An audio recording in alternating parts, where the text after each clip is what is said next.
आज की कहानी में है गीता की कसम। गीता एक गरीब परिवार में रहने वाली छोटी सी बच्ची थी। उसकी माँ कल्याणी लोगों के घरों में साफ सफाई का काम करती थी। उसके पिता एक दिहाड़ी मजदूर थे। उन्हें कभी काम मिलता था, कभी नहीं मिलता था। गीता पहली क्लास में एक सरकारी स्कूल में पढ़ती थी। गीता पढ़ाई में बहुत होशियार थी। गीता घर पर आकर घर का काम निपटा कर पढ़ने बैठ जाती थी। एक दिन गीता शाम तक माँ का इंतजार कर रही थी। माँ के ना आने पर वह परेशान हो गई। शाम को उसके पिता मोहन जी घर आए तो वो गीता को घर पर छोड़कर कल्याणी को ढूंढने निकले। कल्याणी जिन घरों में काम करती थी उन्होंने सब जगह पता किया। उन्हें पता लगा कि कल्याणी तो आज काम पर आई ही नहीं। रात हो चली थी। मोहन जी पुलिस स्टेशन पहुंच गए। वहां जाकर उन्होंने कहा, साहब मेरी पत्नी सुबह से गुम है, आप रिपोर्ट लिख लो। पुलिस वाले ने कहा, 24 घंटे से पहले रिपोर्ट नहीं लिख सकते। मोहन जी को गुस्सा आ गया। वे बोले, आपको पता है उसके साथ क्या हो सकता है? आप रिपोर्ट लिखो और मेरे साथ उसे ढूंढने चलो। पुलिस वाले ने उन्हें उल्टा सीधा बोलकर भगा दिया। निराश होकर वे घर आ गए। घर आकर उन्होंने देखा गीता बैठी रो रही थी। मोहन जी फटाफट बाजार गए और गीता के लिए खाना लाए। गीता ने थोड़ा सा खाना खाया और सो गई। इधर मोहन जी इधर उधर भटक रहने लगे, लेकिन कल्याणी का कहीं कुछ पता ही नहीं चला। सुबह जब गीता की आंख खुली तो उसके घर के बाहर भीड़ लगी हुई थी। सामने सफेद कपड़ा ओढ़े उसकी माँ लेटी हुई थी। उनका सिर ढका हुआ था। गीता को कुछ समझ नहीं आया। पास में ही मोहन जी खड़े हो रहे थे। तभी गीता की चाची ने उसे अपने से लिपटा लिया और बोली, बेटी तेरी माँ हम सबको छोड़कर चली गई है। गीता का दिल धक से बैठ गया। उसकी आंखों में आंसू बहने लगे। वह रोती हुई माँ से लिपट गई। उठो ना माँ, उठो, देखो रात को तुमने मेरे लिए खाना भी नहीं बनाया। गीता की चाची उसे संभालने की कोशिश कर रही थी। कुछ देर बाद गीता रोते रोते बेहोश ही हो गई। उसे सब कुछ दिख रहा था, लेकिन अब उसे होश नहीं था। कुछ देर में उसकी माँ को अंतिम संस्कार के लिए ले गए। गीता अब गुमसुम रहने लगी। वह किसी से ज्यादा बात नहीं करती थी। एक दिन मोहन जी ने गीता से कहा, बेटी कल्याणी तो अब इस वापस नहीं आएगी। तू और मैं ही रह गए हैं, तो चिंता मत कर, मैं तेरा अच्छे से ख्याल रखूंगा। इसी तरह समय बीत रहा था। गीता अब घर के काम निपटाने लगी थी। एक दिन गीता मंदिर जा रही थी। वह अब सुबह उठकर नहा धोकर मंदिर जाती थी। उसकी माँ को मरे 2 महीने हुए थे। वह अब माँ के सारे काम करने लगी थी। उसकी माँ मंदिर जाती थी, इसलिए वह उनकी जगह मंदिर जाने लगी। मंदिर में उसे एक बुजुर्ग मिलती थी।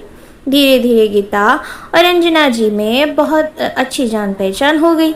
मंदिर में दर्शन करने के बाद दोनों मंदिर की सीढ़ियों पर कुछ देर के लिए बैठ जाती। रजना जी ने बातों ही बातों में गीता के बारे में सब कुछ जान लिया। एक दिन मोहन जी घर पर नहीं थे। उनका काम छूट गया था।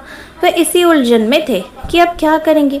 तभी गीता अंदर आई और बोली, पापा देखो कौन आया है। मोहन जी ने देखा तो बाहर एक चमचमाती गाड़ी खड़ी थी। उसमें से एक औरत उतरकर उनके घर की ओर आ रही थी, महंगे कपड़े जेवर पहने हुए। मोहन जी ने इशारे से गीता से पूछा। गीता ने बताया, अरे पापा वही रंजना जी जिनके बारे में मैंने आपको बताया था, ये रोज मुझसे मंदिर में मिलती है। आज ये घर आने के लिए कहने लगी तो मैं इन्हें हमारे घर ले आई। मोहन जी ने उनका हाथ जोड़कर स्वागत किया और बोले, मालकिन आपने क्यों कष्ट किया? बच्ची से कह देती, मैं आपकी सेवा में हाजिर हो जाता। ये सुनकर रंजना जी ने कहा, कुएं को प्यासे के पास आना पड़ता है। मोहन जी बोले, मैं कुछ समझा नहीं और मैं तो भूल ही गया। अब बैठिए, मैं आपके लिए कुछ खाने को लेके आता हूँ। रंजना जी बोली, नहीं मोहन जी परेशान मत होइए, आप बैठिए, मुझे आपसे कुछ बात करनी है। जानते हैं आपकी बेटी कितनी होनहार और संस्कारी है। जितने ध्यान से ये पूजा करती है मैं भी नहीं कर सकती। इसके चेहरे का तेज, इसकी हंसी में घर जाकर भी भूल नहीं पाती। मैं चाहती हूँ कि मैं इसका अच्छे से पालन पोषण करूँ अपने घर ले जाकर। मोहन जी जितना अपनी बेटी की तारीफ सुनकर खुश हो रहे थे, अब उन्हें उतने ही दुख हो रहा था। मालकिन, मेरी पत्नी तो पहले ही चली गई है। अब मेरे जीने का एक यही ही तो सहारा है। इसे भी आप ले जाएंगी तो मैं कैसे जीऊँगा? रंजना जी ने आगे कहना शुरू किया। मोहन जी, आप गलत समझ रहे हो। मैं आप दोनों को ले जाना चाहती हूँ। आपको यहाँ कभी काम मिलता है, कभी नहीं। बस आप मेरे घर की देखभाल करना और गीता मेरे साथ रहेगी। मैं आपको बता दूँ, मैं अकेली रहती हूँ। मेरे पति अब इस दुनिया में नहीं है और बच्चे विदेश में रहते हैं। मोहन जी की आंखों में आंसू आ गए। मालकिन, एक बिन माँ की गरीब बच्ची की आप कितनी मदद कर रही हैं, ये मैं सोच भी नहीं सकता। रंजना जी ने कहा।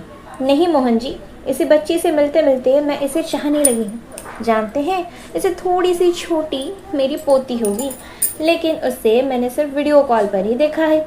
मैं इसका अच्छे से पालन पोषण करूँगी। आपकी बेटी लाखों में एक है। मोहन जी को कुछ समझ नहीं आ रहा था। रंजना जी ने आगे कहना शुरू किया। आप तैयारी कीजिए, मेरे नौकर आपका सामान ले जाएंगे। आप दोनों अभी मेरे साथ चले। रंजना जी दोनों को गाड़ी में बिठाकर घर ले जाती थी।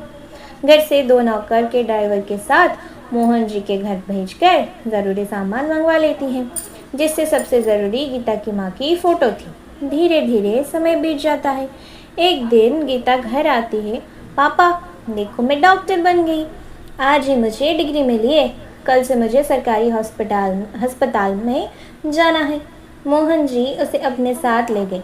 एक बड़े से हॉल में रंजना जी की तस्वीर लगी थी। मोहन जी बोले, बेटी, इन्हें नमन कर, जिन्होंने तेरी किस्मत बदल दी। माना ये देवी हमारे बीच में नहीं है, लेकिन मुझे आज भी याद है, अपने अंतिम समय में इन्होंने मेरे से यही कहा था कि मेरी यही अंतिम इच्छा है, मेरा अंतिम संस्कार गीता करे। आप यहाँ का सब संभाल लें और इसे डॉक्टर बनाएं। गीता और मोहन जी दोनों की आंखों से आंसू बह रहे थे। एक तरफ रंजना जी के बेटे थे तो उनके मरने पर भी नहीं आए, और एक तरफ एक गरीब लड़की थी जिसने रंजना जी को इतना प्यार दिया कि वो अपना सब कुछ इसके नाम कर गई।